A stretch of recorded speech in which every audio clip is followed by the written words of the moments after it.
Kepler का 2 नियम हो गया था। तीसरा नियम लिखो, कैप्लर का तृतीय नियम।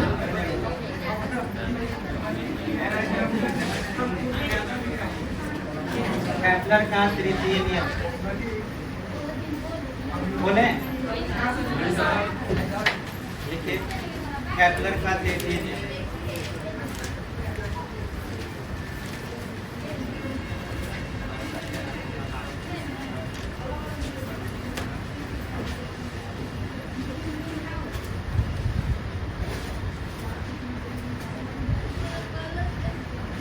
बोले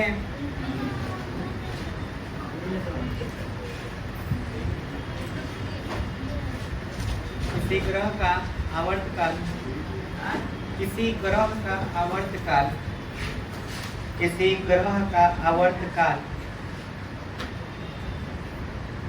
किसी ग्रह का आवर्तकाल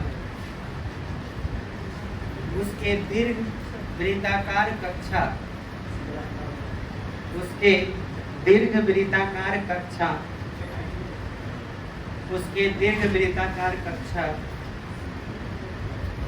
उसके दीर्घ वृत्ताकार कक्षा के दीर्घ अक्ष, उसके दीर्घ वृत्ताकार कक्षा के दीर्घ अक्ष, के दीर्घ अक्ष की आधी लंबाई, के आधी लंबाई, आधी लंबाई के घात 3, आधी लंबाई के घात 3, आधी लंबाई के घात 3, घात 3 लिख लिए, घात 3, 3 लिखना है, घात 3 के समानुपाती होता है, घात 3 के समानुपाती होता है, घात 3 के। अच्छा, इसमें आवर्तकाल लिखते हो ना, जहाँ उसमें वर्ग छूट गया, आवर्तकाल का वर्ग, उसमें का वर्ग छोड़ दीजिए, जोड़ दीजिए खाली। आवर्तकाल जहाँ लिखे हो वहां पे का वर्ग, आवर्त का वर्ग जोड़ देना है। हो गया? फिर से मिला लो, किसी ग्रह का आवर्तकाल का वर्ग उसके दीर्घ वृत्ताकार कक्षा के दीर्घ अक्ष की आधी लंबाई के घात 3 के क्या होता है, समानुपाती। लिख लिए? इसे समझो, बोर्ड पे समझो इसको बढ़िया से। जैसे मान के चलो, ये बताओ क्या है, दीर्घ अक्ष हो गया, इसमें कोई ग्रह हो सकता है, चाहे वो पृथ्वी हो या फिर बुध हो या शुक्र हो, कोई भी ग्रह हो, ठीक है। तो मान के चलो यहाँ पे एक ग्रह है। अच्छा, इस जगह पे बताओ क्या कौन रहता है, सूर्य रहता है। अब ध्यान से समझो, सूर्य यहाँ पे है, ग्रह यहाँ पे है, और ग्रह क्या कर रही है, इसमें घूर्णन कर रही है। जैसे पृथ्वी एक चक्कर लगाता है 365 दिन 6 घंटा 12 मिनट 48 से, मालूम होगा आपको, पूरा एक चक्कर। तो वही आपको टोटल 4 साल लगाता है, तो 6 घंटा जो होता है वो एक दिन में कन्वर्ट हो जाता है। तो इसीलिए चौथा साल कितने दिनों का हो जाता है, 366 दिन का। ये बताए होंगे आपने, नहीं बताए तो समझ लो। अब सुनो, कोई ग्रह अगर इस तरह से घूम रहा है या ऐसे घूम रहा है, कोई भी ग्रह अगर घूम रहा है, गति कर रहा है, तो वो तो दीर्घ वृत्ताकार कक्षा में कर रहा है। अब दीर्घ वृत्त में याद होगा कि मैंने ऐसे एक लाइन खींचा था, याद आया, और एक लाइन ऐसे खींचा था, जिसमें इसको फोकस 1 बोले थे और इसको क्या बोले थे, फोकस 2। फोकस 1 पे कौन रहता है, सूर्य। और यहाँ से यहाँ तक की पूरी लंबाई को 2a बोलते हैं, याद आया, इस पूरी लंबाई को क्या बोलते हैं, और इसी को कहा जाता है दीर्घ अक्ष। बोलो, याद आया? तो दीर्घ अक्ष की लंबाई कितनी होती है, 2a। अब सुनो, पृथ्वी एक चक्कर कितना दिन में लगाता है, 365 दिन। तो हम पाएंगे कि पृथ्वी का आवर्तकाल मतलब टाइम, टी का मान कितना दिन होता है, 365 दिन होता है। पृथ्वी का आवर्तकाल कितना होता है, 365 दिन। बोलो, ये बात बुझा रहा है? अगर हम इसको पृथ्वी के अलावा और भी किसी ग्रह का नाम दे दें, जैसे हमको कोई बुध ग्रह का ही बात किया जाए, शुक्र ग्रह का ही बात किया जाए, या बृहस्पति ग्रह का, मंगल ग्रह का, किसी भी ग्रह का बात किया जाए, तो ये ग्रह भी घूमता होगा। हम तुमसे बोले कि पृथ्वी पर अगर 365 दिन में एक साल होता है, तो बताओ मंगल ग्रह पर एक साल में कितना दिन होता होगा? तब एक साल तो उसी को कहा जाएगा जो एक चक्कर मारेगा। बात समझ गए? तो सवाल यही है कि अगर आपको ये पता करना हो कि कौन सा ग्रह सूरज के चारों तरफ एक चक्कर लगाने में कितना दिन लगाता है, जैसे हमारे यहाँ हम लोग यहाँ रहते हैं तो 365 दिन पर एक साल होता है, क्या पता दूसरे ग्रह पे अगर हम रहते तो वहाँ पर क्या 365 दिन में एक साल होता? जरूरी थोड़ी है, ज़्यादा भी हो सकता है, कम भी हो सकता है। जैसे आप सोचिए, जो बुध ग्रह के बारे में सोचिए, बुध सूरज के क्या है? काफी नजदीक है। अब नजदीक है तो बताओ वहाँ एक साल में 365 दिन होता है, उससे कम होता होगा? जरूर कम होता होगा, क्योंकि वो जल्दी जल्दी घूम के अपना एक जगह पूरा कर लेता होगा। अब अगर हम ये जानना चाहते हैं कि कितना दिन, आखिर कितना दिन, अगर ये पता करना हो तो उसी के लिए केपलर ने नियम बताया। केपलर ने कहा कि जो भी टाइम लगता है ना, उसका तुम पावर कितना कर दो? 2। कितना पावर कर दीजिए? 2। तो 2 पावर कर देने का मतलब हुआ आवर्त काल का वर्ग। तो हमने आपको जो लिखवाया वो ध्यान से सुनिएगा। हमने आपको बताया कि कोई अगर ग्रह है तो उस ग्रह का आवर्त काल का वर्ग, ठीक है, उसके दीर्घवृत्ताकार कक्षा, तो ये दीर्घवृत्ताकार कक्षा है, और दीर्घवृत्ताकार कक्षा का दीर्घ अक्ष, तो दीर्घ अक्ष है पूरा लंबाई 2a को कहेंगे कि आधी लंबाई, तो आधी लंबाई बोलो कितना होगा? ए होगा। आधी लंबाई के घात कितना? 3। एक घात कितना? 3, मतलब एक का पावर कितना? 3। ये क्या होता है? समानुपाती होता है। बोलो, ये नियम उन्होंने बताया। हम इसको इतना तो लिख लिए, लेकिन भाई निकालेंगे कैसे? अगर हमको दूसरे ग्रह का निकालना हो तो ये निकालेंगे कैसे? तो इसे निकालने के लिए भी एक तरीका हमको पता चला कि अगर मैं टी स्क्वायर के बाद बराबर का चिन्ह दे दूँ और यहाँ पे कोई कांस्टेंट लिख दूँ के, तो के ए क्यू हो जाएगा। अब मान के चलो टी स्क्वायर बराबर फॉर्मूला क्या है? के ए क्यू आया, मान लेते हैं। और हम यहाँ पे अगर यह मान लें कि हमारे पास एक ग्रह नहीं 2 ग्रह है, जिसमें से एक ग्रह के बारे में हम बहुत अच्छा से जानते हैं, जैसे फॉर एग्जाम्पल के लिए पृथ्वी। पृथ्वी के बारे में हम टाइम भी जानते हैं, कितना मान होता है? 365। असल में 365 नहीं, 365.25 होता है। समझ में आया? जिसको हम लगभग 6 घंटा मानते हैं। ये ओरिजिनल टी का वैल्यू है, किसके लिए? पृथ्वी के लिए। और सूरज से लेके पृथ्वी तक के बीच का जो दूरी होगा, सूरज से लेके जो पृथ्वी का दूरी होगा, वो दूरी एक्चुअल में नहीं लेना है, सेंटर से लेके जो दूरी होगा, सेंटर से मतलब समझ रहे हो ना, यहाँ से लेके यहाँ तक का जो दूरी होगा, ये वाला दूरी, और इसी का आधा कर दोगे तो लगभग मुझे लगता है कि ये दूरी मिल जाएगा। समझ में आए? तो हमको हाई वाला दूरी लेना है। ये वाला जो दूरी होगा वो वैल्यू किसके बराबर होगा? ए के बराबर होगा। अगर मैं किसी अन्य ग्रह का बात करूं, जैसे अब हम यहाँ पे 2 को दीर्घवृत्त बना रहे हैं, ये देखो। अब मुझे ये बताओ कि इसमें कोई अगर ग्रह घूमेगा तो उसका टाइम, और इसमें जो घूमेगा उसका टाइम अलग अलग होगा कि सेम होगा?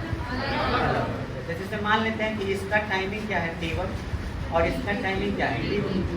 सेंटर से अगर हम O मान लें तो इसका डिस्टेंस अगर A1 होगा, ठीक है, तो इसका डिस्टेंस दीर्घ अक्ष की लंबाई है वाला, देखो इस पर दूसरा कलर हम लगा दे रहे हैं ताकि आपको समझ में आ जाए। ये वाला दीर्घ अक्ष की लंबाई तो इसी को कहेंगे, तो ये वाला लेंथ एगो होगा, एक लेंथ हाई वाला होगा।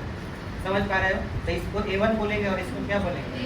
A2। कहीं कहीं बुक में A1 के जगह पर R1 नजर आ सकता है आपको, या फिर हो सकता है कैपिटल R1 नजर आ सकता है, और A2 के जगह पर स्मॉल r2 या R2 बुक में कहीं कहीं लिखा हुआ है, तो उसे कंफ्यूज नहीं होना है, कोई भी लिख सकते हो। समझ में आया? अब सोचो कि अगर मैं केपलर का नियम अप्लाई करूं तो T1 स्क्वायर बराबर हमको K, कांस्टेंट तो सबके लिए बराबर होगा, बोलो K A1 स्क्वायर लिख सकते हैं, और इसको समीकरण कितना मान लीजिए? इसको T2 स्क्वायर बराबर K A2 स्क्वायर बोलो मान सकते हैं, और समीकरण, अरे यहाँ पे गलती हो गया, यहाँ पे कितना होगा घात 3 होगा, यहाँ पे घात 3 होता है तो a2 और यहाँ पे 3 और यहाँ पर 3। अच्छा समीकरण 1 में भाग देंगे कितना से, तो 1/2 से। चलो अब भाग देंगे तो क्या आएगा, t1 का स्क्वायर बाई t2 का स्क्वायर।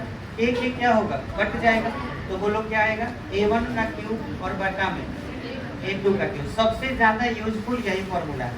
इस फॉर्मूला के सहायता से, इसके सहायता से ही हम ये फॉर्मूला बनाए। अब प्रॉब्लम ये है कि ऐसे सवाल, अब सवाल बनाएंगे कैसे, इस टाइप का अगर बनाना हो तो पता है इसमें से 2 इन्फॉर्मेशन पता रहेगा, 2 नहीं 3 इन्फॉर्मेशन पता रहेगा, तो चौथा इन्फॉर्मेशन आपको निकालना होगा। जैसे फॉर एग्जांपल के लिए मान लीजिए ये आपसे कोई सवाल पूछा जाए इसके बेस पर कि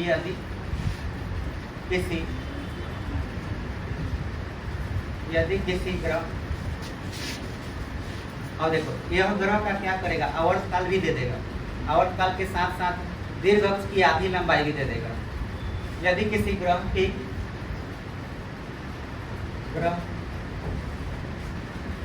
का आवर्तकाल,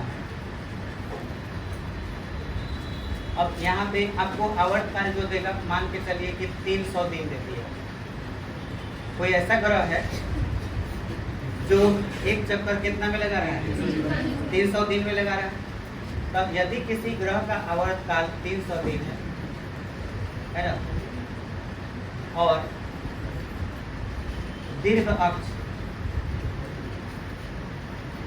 अक्ष की आधी लंबाई,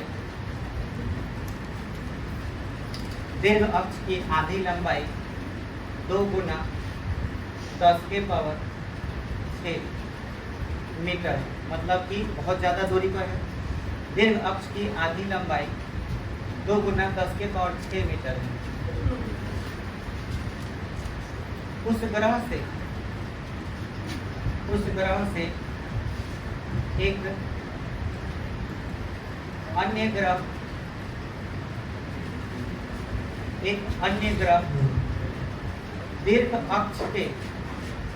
दीर्घ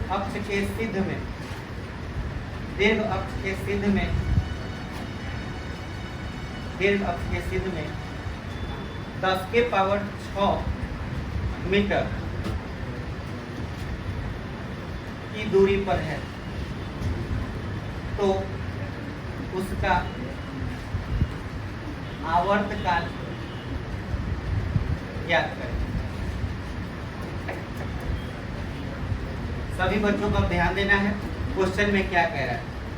कितने ग्रह हैं, 2 मान लिया गया है, कल्पना किया गया है कि कितने ग्रह हैं, 2 ग्रह हैं। मान के चलो एक ग्रह यहाँ है, ठीक है, और वह ग्रह का आधा अक्ष का लंबाई, जैसे एक ग्रह है उसका टोटल घूमने का टाइम कितना है, 300। तो मान के चलो T1 का वैल्यू कितना हो गया, 300 दिन। अच्छा, और दीर्घ अक्ष की आधी लंबाई, दीर्घ अक्ष की आधी लंबाई का मतलब A1 हो गया। A1 कितना हो गया, 2 गुने 10 के पावर 100 मीटर।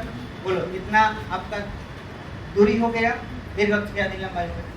उस ग्रह से एक अन्य ग्रह दीर्घ अक्ष के सिद्ध में, बाबू लोग दीर्घ अक्ष बोलो इसी को बोलते हैं। सिद्ध में का मतलब या तो दाएं तरफ या तो बाएं तरफ। उसी तरफ में एक और ग्रह है, कितना दूरी पर, 10 के पावर 6, मतलब ये A1 से आगे कितना दूरी पर, कितना है 10 के पावर कितना 6 मीटर की दूरी पर एक नया ग्रह है। तो इसका भी अपना एक कक्षा होगा और ये भी तो घूम रहा होगा। तो मैं तुमसे ये पूछूं कि बोलो A2 का मान कितना होगा, तो A2 बराबर, यही गलती तुम लोग कर रहे हैं।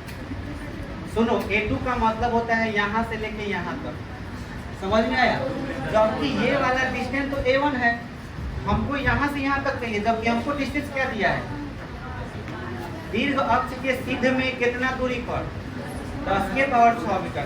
कहाँ से, देखो यहाँ पे उस ग्रह से, तो ग्रह यहाँ है, उस ग्रह से एक अन्य ग्रह मतलब यहाँ पर किसके सिद्ध में, दीर्घ अक्ष के सिद्ध में कितना की दूरी पर है, 10 के पावर 6।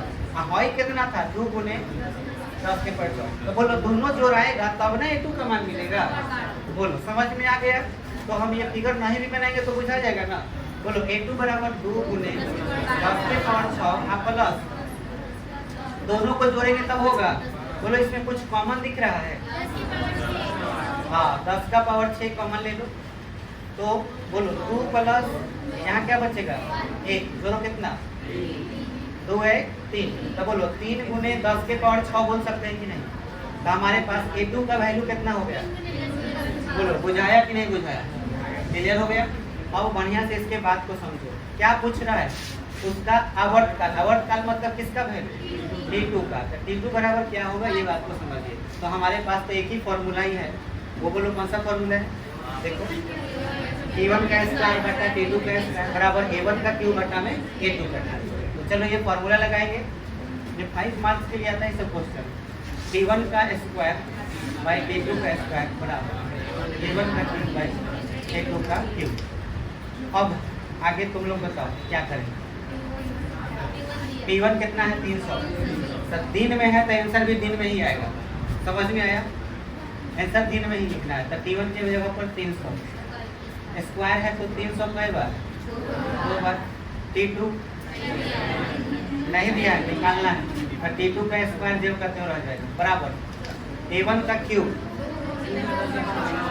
2 गुने 10 के पावर 6, तो 2 गुने 10 के पावर 6 में 2 कई बार? 3 बार 2, और 10 के पावर 6 कई बार? 3 बार। तो 10 के पावर 6 गुने 10 के पावर 6 गुने 10 के पावर 6। बोलो बुझाया कि नहीं बुझाया? 3 बार सब लिखाएगा, नीचे हूँ सेम टू सेम। कितना है? तो कई बार? 3 बार, 3 बार। और 10 के पावर 6 कई बार? 3 बार। बोलो क्या क्या कटेगा? हाई तीनों से तीनों खत्म। बुझा गया? अब सुनो कितना होगा? 300 गुना में 300 क्या लिख दें? 9 लिख दें। 9 पर कई को 0? 4 को 0। ठीक है। अब बाटा में t2 का स्क्वायर, बोलो यहाँ पे ऐसा करते हैं, ये 8 लिख देते हैं और ये 27 लिख देते हैं। अब ऐसा करते हैं तिरछा गुना कर दे रहे हैं। तिरछा गुना जब करेंगे तो बोलो 8 t2 स्क्वायर आएगा। देखो तो भाई 27 में कितना से गुना है? 9 से। तो ऐसा करते हैं, गुना नहीं करते हैं, 27 गुना लिख दे रहे हैं कितना? 27 गुना 9 पर कई को 0? 4 को 0। बोलो यही ना था? स्क्वायर भी तो खत्म करना होगा। चलो अब 8 यहाँ बटा में लेके आ जाओ, तो t2 का स्क्वायर बराबर 27। अच्छा 27 को हम 9 गुना या 2 गुना 9 लिख सकते हैं? 3 गुना 9, इस 9 को भी लिख सकते हैं। अच्छा फिर बराबर में 1 पर कई को 0? 4 को 0। बोलो लिख सकते हैं। और नीचे कितना? 8 है तो हम 4 गुना 2 लिख सकते हैं। 4 दूना 8 होता है कि नहीं? ऐसा कर कह रहे हैं, बता सकते हो? और स्क्वायर को इधर लाने के लिए इससे रूट हो जाएगा। तो बोलो t2 बराबर रूट ओवर 3 गुना 9 गुना 9, इसको 100 गुना 100 बोल सकते हैं भाई, 4 गुना 2। बोलो किसका किसका वर्गमूल निकलेगा? 9 2 को 9 1 को 9 हो गया, 2 को 100 1 को 100 हो गया, 4 का वर्गमूल 2 हो गया। बोलो क्या बच गया? √3/2 ये बच गया। अच्छा अब ये कट जाएगा कितना मरतबे? 50 गुना करो, 4 9 बचे 45, तो 450। अब उसके बाद रूट अंडर यहाँ पे कितना हो गया? 3, और नीचे रूट अंडर क्या हो जाएगा? 2। समझ में आया? अब यही इतना दिन हमारा क्या हो जाएगा? आंसर हो जाएगा। अब आप सोच रहे हैं कि सर ये कितना दिन होगा, तो आप सोचिए इसका वैल्यू कितना के करीब होगा। आप सोचिए 3 में 2 से भाग दीजिएगा कितना आएगा? 1.5। 1.5 के करीब में ऐसा कौन सा नंबर है जिसका वर्गमूल निकलता है? 1 है। 1 का वर्गमूल कितना होता है? यहाँ पे आया कितना था? 1.5। तो 1.5 का वर्गमूल 1 से थोड़ा सा ज्यादा होगा कि 1 से थोड़ा सा कम? 1 से थोड़ा सा ज्यादा। चलो एक से थोड़ा सा ज्यादा में 450 से गुना करो तो 450 आएगा कि 450 से थोड़ा सा ज्यादा? थोड़ा सा ज्यादा। अब पता है ऑप्शन में क्या लिखा रहेगा? ऑप्शन में लिखा रहेगा 450 दिन। ऑप्शन बी में रहेगा 450 दिन से ज्यादा लेकिन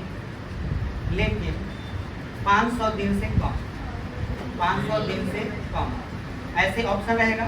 ऑप्शन सी में रहेगा 400 दिन और ऑप्शन डी रहेगा 450 से कम लेकिन 300 से ज्यादा। बोलो आंसर क्या मानो? 450 दिन से ज्यादा लेकिन 500 दिन से कम। बोलो अंदाज लगे ना कि कितना दिन का है, और यही हमारा आंसर हो जाएगा। और ये आंसर रियल में सही है कि नहीं इसकी भी जांच हम कर सकते हैं। कैसे? तो सभी बच्चे ध्यान दें, हम जो फिगर बनाए हुए थे तो उस फिगर में ध्यान दीजिएगा। एक ऐसे था पहला ग्रह के लिए, और दूसरा जो ग्रह था इससे बड़ा था कि छोटा? बड़ा वाले कक्षा में था। तो इसमें अगर कोई ग्रह घूमेगा तो टाइम ज्यादा लगेगा इससे कि कम? ज्यादा लगेगा। तो पहले वाले का टाइम कितना दिन था? 300। तो जाहिर सी बात है इसका आंसर 300 से क्या आना चाहिए? ज्यादा कि कम? ज्यादा। देखो ज्यादा आया कि नहीं आया? आ गया। तो ऐसे बोलो क्वेश्चन बना लोगे। चलो तो सब लोग नोट कर लीजिए और आज इसी पर सवाल हम देंगे आपको बनाना।